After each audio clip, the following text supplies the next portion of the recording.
Londonban is laktam, mert mikor ott dolgoztam, egy olyan 2 hónapot, na az aztán nagyon. A Gyergyószentmiklósi Koncsak Katalin egy ideig Londonban lakott, ma Manchester mellett él, ott alapított családot. Szülei, testvére rendszeresen kiutaznak hozzá, férjével, gyermekével évente legalább 2-szer, ő is hazalátogat. Azt mondja, nem könnyű megszokni idegenben, az idővel enyhülő honvágy sosem múlik el teljesen. Még mindig, de most már enyhébb, mert elég gyakran találkozok a szüleimmel, testvéremmel, úgyhogy így most jó. A honvágy fogalma nehezen határozható meg. Az idegenben élőnek valami hiányzik. Valami, ami csak itthon van meg, valami, ami nem vihető át az újonnan teremtett otthonba. Hát a környezet, a család, barátok, a levegő, és sok minden. Olyan étel nincsen külföldön, ami itthon, és így tovább.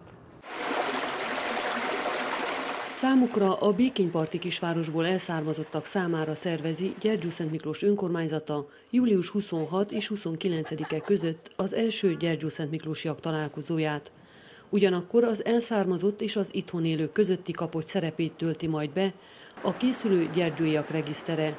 A világvándor.ro oldalon bárki regisztrálhat, és egy virtuális térképen bejelölheti, hogy ő éppen hol vert gyökeret. Mi, akik itthon élünk Gyergyószentmiklóson, és részesei vagyunk a kisvárosunk mindennapjainak, egyfajta közösséget alkottunk mindazon honfitársainkkal, akik az életmedrét követve eltávolodtak a városunktól, a szülővárosuktól, viszont emlékeikben az egykori otthonok emlékét őrzik, és ez a távolság egyfelől hiányérzetet a mi részünkről és honvágyat az ők részükről szül, és ennek is következménye az, hogy az idén nyárára meghirdettünk egy gyergyóiak világtalálkozóját. A Szent Anna búcsú köré szervezett program keretében július 26 és 29-e között színes programokkal, rendezvényekkel várják azokat, akik bár több 100 kilométerre élnek szülővárosuktól, mégis gyergyószentmiklósiaknak vallják magukat.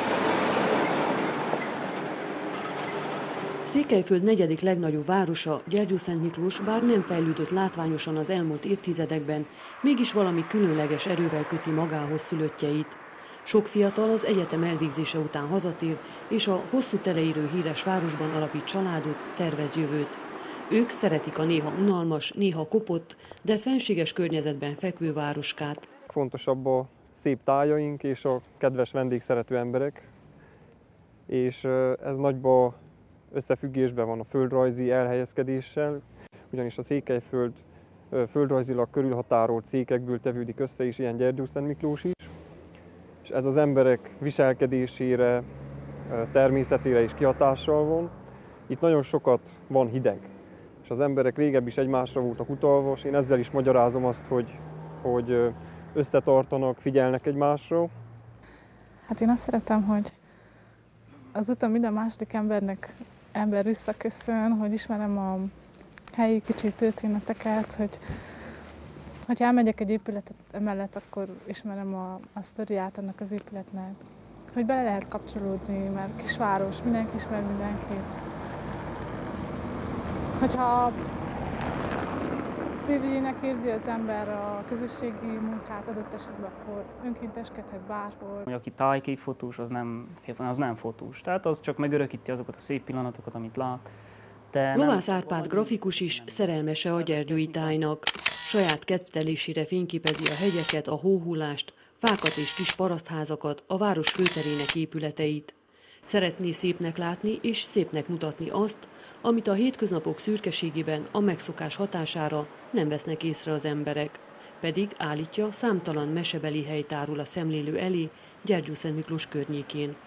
Csíkikert és a Szent Anna kápolna, vagy fordítva, a Szent Anna kápolna és Csíkikert, ez a két legfontosabb hely szerintem, nekem legalábbis. Tehát a Szent Anna kápolna az a szívügyem nekem, és örülök is, hogy felújították most. És persze, ugye, ha már Csíkikerthez elment az ember, akkor onnan már a visszafolyóhoz átsétál, és Magasbükk, stb. Kovács Péter, végtelen, annyi helyre el lehet menni, hogy az nem emberi.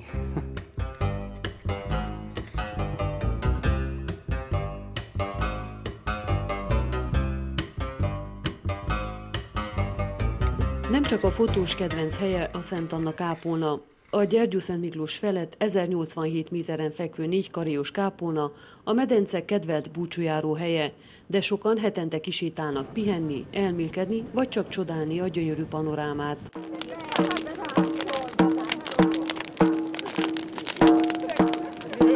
Néhány éve a gyergyószentmiklósiak is kapcsolódtak a téli napfordulón a nemzet megmaradásáért szervezett fénylánchoz. A dermesztő hideg ellenére idén is több tízen vettek részt a Szent Anna kápolna előtt szervezett ünnepségen.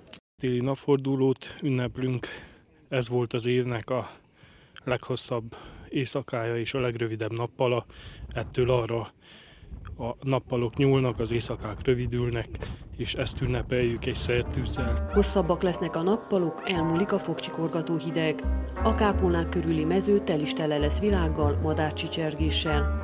A több száz éves kápolna ezzel várja haza messzire szakadt fiait, hívja őket és gyermekeiket, hadd szívják magukba a friss gyergyói levegőt és azt a meghatározhatatlan érzést, amit sehol máshol, csak ott a fűbe hasalva tapasztalhatnak meg.